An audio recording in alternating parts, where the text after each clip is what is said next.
참 예수님,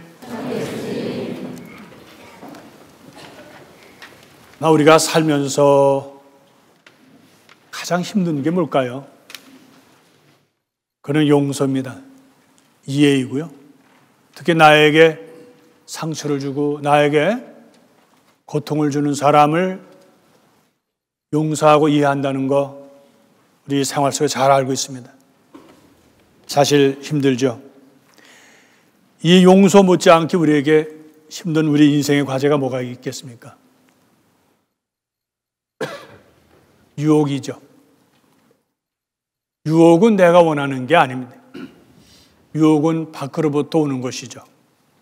오늘 예수님께서 세례를 받으시고 그리고 성령의 인도로 광야에 들어가셔서 악마에게 40일 동안 단식하시고 줄이시고 또 모두 지쳐 계셨을 때 유혹을 받으셨다 이렇게 나오고 있습니다. 첫째 유혹은 바로 그 지치신 예수님께 가장 달콤한 유혹이죠. 이 돌더러 빵이 되어보라고 말을 해라. 네가 하느님의 아들이니까 그것을 만들 수 있지 않겠느냐. 예수님께서 뭐라고 대답을 하세요? 오늘 세 번 다 신명기의 말씀을 들어서 대답을 하시죠.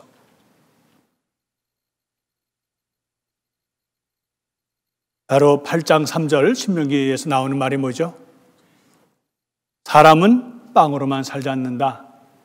그분의 입에서부터 나오는 말씀으로 산다는 말씀을 대답하심으로써 바로 첫 번째 유혹을 물리치십니다. 두 번째는 뭐예요? 악마가 다시 예수님을 높은 곳으로 올라가서 세상의 모든 나라를 보여주고 그리고 부귀영화를 세상에 좋다는 걸 다 보여주고 나서 이거 얼마나 좋으냐. 그래서 나에게 경배만 하면 이것을 내가 가진 것이니까 너에게 주겠다고 또 달콤하게 유혹을 합니다. 예수님께서는 오늘 다시 뭐라 그럽니까? 신명기를 들어서 그분만을 경배하라. 6장 13절의 말씀을 그래서 너의 하느님만을 섬기라는 대답으로 이렇게 말씀을 하십니다. 다시 악마는 굽히지 않고 예수님을 어디로 또 데려가십니까? 예수님을 성전 꼭 데려가서 여기서 뛰어내려보라고 또 유혹을 합니다. 근데 재미있는 것은 악마도 시편을 인용한다는 거예요. 시편 91편에 11부터 12절에 보면 네가 하느님의 아들이니까 네가 뛰어내리면 하느님께서는 천사들을 보내서 너의 발이 돌에 차이지 않도록 다치지 않도록 너를 떠받칠 것이다 라는 그 시편을 인용해서 뛰어내려라 합니다. 예수님께서는 다시 뭐라고 대답을 하셔요? 신명기 4장 6절에 나오는 너의 하느님을 시험하지 말라고 그렇게 얘기를 합니다. 예수님께서 하신 이 말씀은 뭘까요? 끝으로 하신 그것은 이스라엘 사람들이 축복의 땅으로 약속의 땅으로 초대되었을 때 그들이 광야에서 처음으로 겪은 게 뭡니까? 실망이죠. 내 뜻대로 되는 게 아닌 우리가 세상 살면서 제일 힘든 게 뭐예요? 내가 원하는 되는 게 없다는 것이죠. 그들이 바로 물도 없는 그런 광야에서 아론과 모세에게 대듭니다. 대들 뿐만 아니라 죽이려고 그러죠. 하나님께서는 모세를 통해서 바위에 물을 쳐라. 그래서 거기서 샘물이 솟아납니다. 하느님은 여기가 바로 무리바와 마사라는 그런 광야의 장소이죠.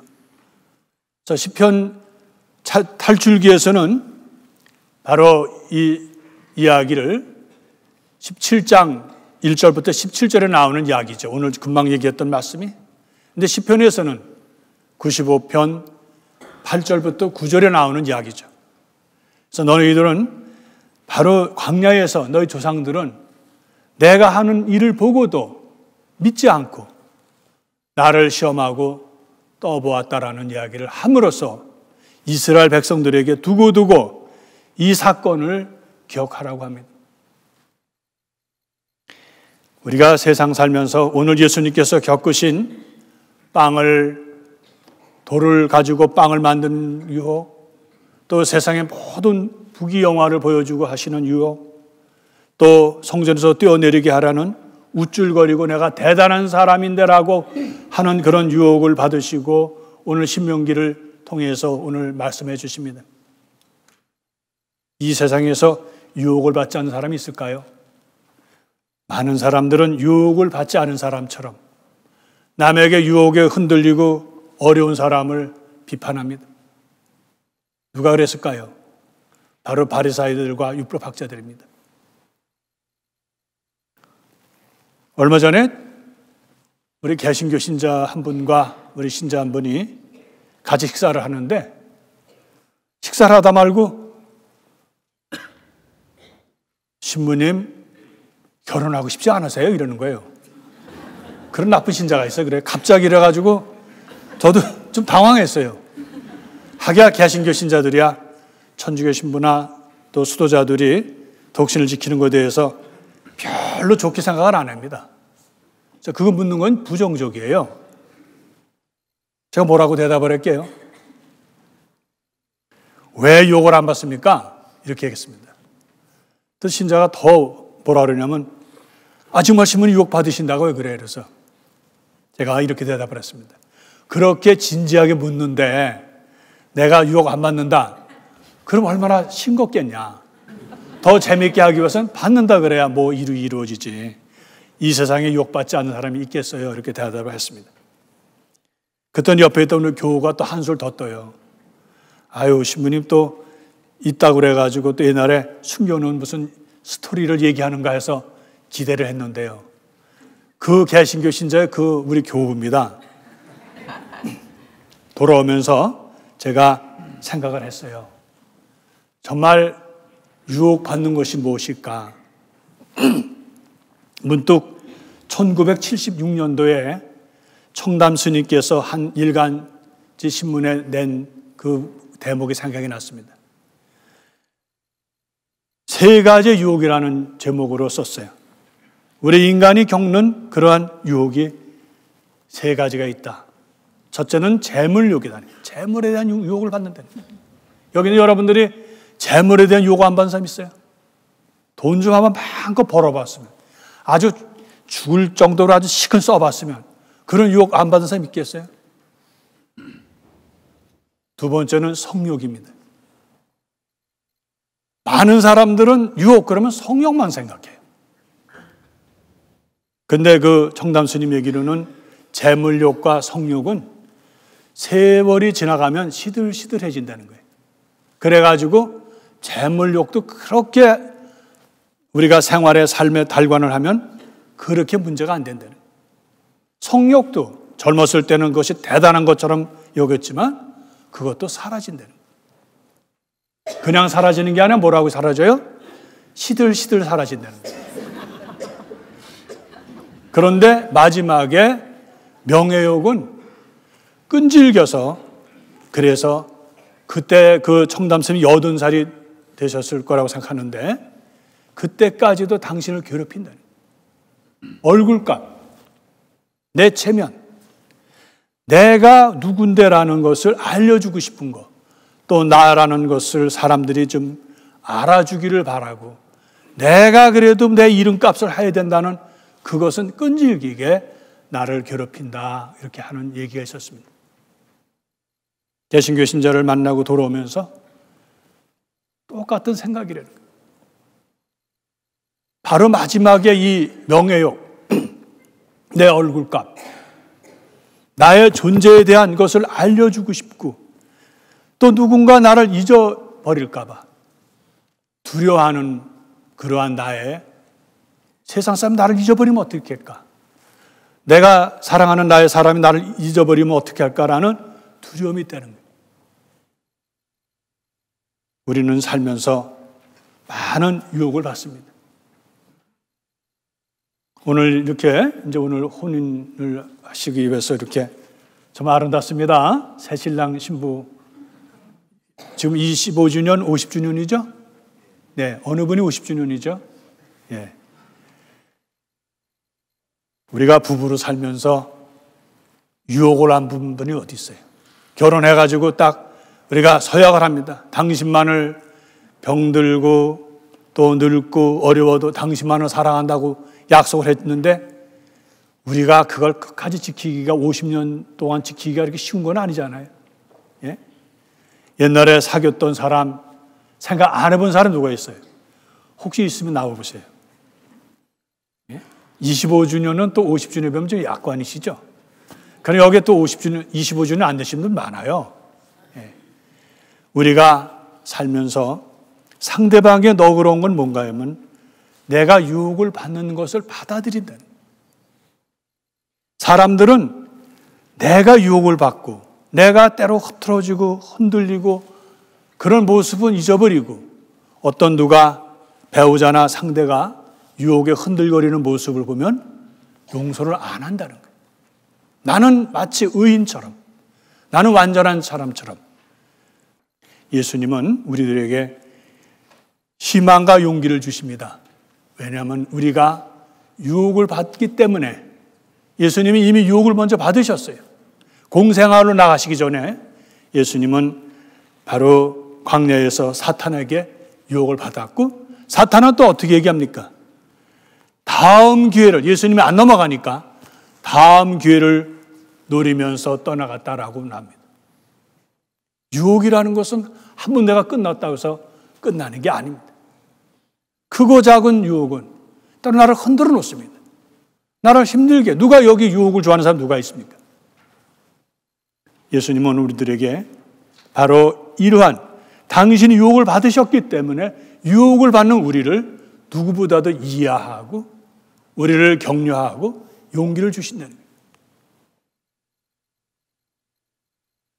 유혹 앞에서 우리가 흔들리는 그런 우리의 존재이지만 때로는 밖으로부터 오는 거지만 때로는 내 안에서, 내 깊숙이 내 안에서도 그 유혹의 그림자는 죽음의 그림자처럼 강하다는 것이죠.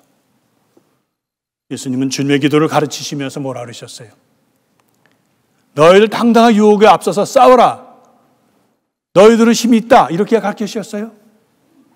그게 아니라 유혹에 빠지지 않게 해달라고 하나님께 기도하라는 거예요. 유혹은 악의 세력이기 때문에 우리가 대항하기가 너무너무 힘듭니다. 나를 믿고 내가 대단하다라고 하면 그 사람은 유혹에 나가 떨어집니다. 바로 하느님 앞에 기도하라는 거예요.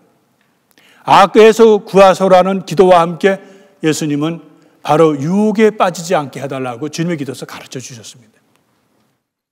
우리는 겸손해야 됩니다.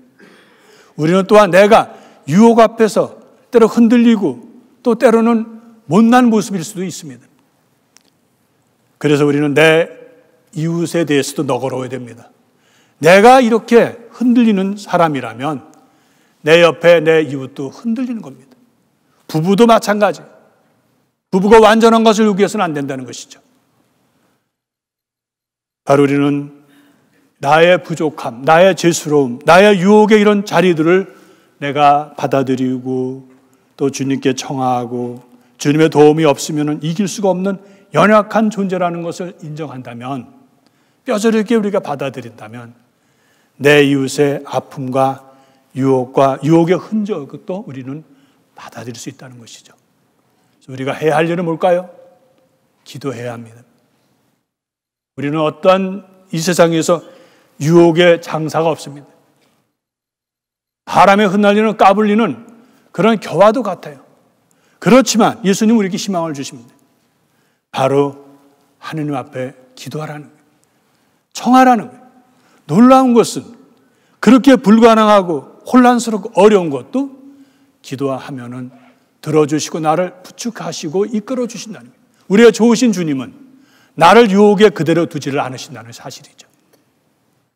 우리는 오늘 다시 한번 세상이 우리들에게 많은 어려움을 주지만 특히 용서할 수 없는 마음, 이해할 수 없는 마음과 함께 가장 힘든 것은 유혹에 흔들리는 우리의 모습이지만 그러나 주님은 용서하는 것과 마찬가지로 우리에게 유혹에 이길 수 있고 견딜 수 있는 것은 바로 하나님의 도우심이고 그리스도의 사랑이라는 것을 가르쳐 주셨습니다. 오늘 부부가 이 자리에 있는 이 모습은 거룩한 모습입니다. 여러분들이 혼배 때 사역한 것을 그래도 힘들고 어렵고 때로는 이혼해버릴까 실망하고 또 상처받고 하지만 여러분들은 바로 용서하시는 분이고 여러분들은 이 자리에서 바로 그런 모든 것을 받아들이신 분들입니다. 실망을 받아들이셨고 지겨움을 받아들이셨고 그러면서 끝까지 이 자리에 있었던 또 이렇게 해오신 여러분들은 거룩하신 분들입니다. 그래서 우리 공동체는 여러분들을 축하해드리고 또 우리도 여러분 이 세 분이 25주년, 50주년의 이 기념을 축하드리고 또 우리도 본받아야 합니다. 이 세상에 의인이 누가 있겠습니까? 우리가 흔들리고 유혹받는 그러한 존재라는 것을 우리 잊지 마시고 나의 부족함을 용서해 주시는 하느님은 내 이웃의 유혹에서 흔들리는 그러한 내 이웃을 사랑하시고 이끌어 주신다는 것. 그래서 우리는 너그러운 마음을 가져야 돼. 그리고 용서하는 마음을, 겸손한 마음을 통해서 오늘 주님의 이 유혹이 그 한 사건으로 끝나지 않고 나의 삶에 등불이 되어주시고 또 하나의 길잡이가 되어주시고 내가 어떤 상황 속에서도 실망하지 않고 다시 일어설 수 있는 그러한 주님의 사랑이라는 것을 잊지 않고 살아갈 수 있도록 주님께 청해야 하겠습니다.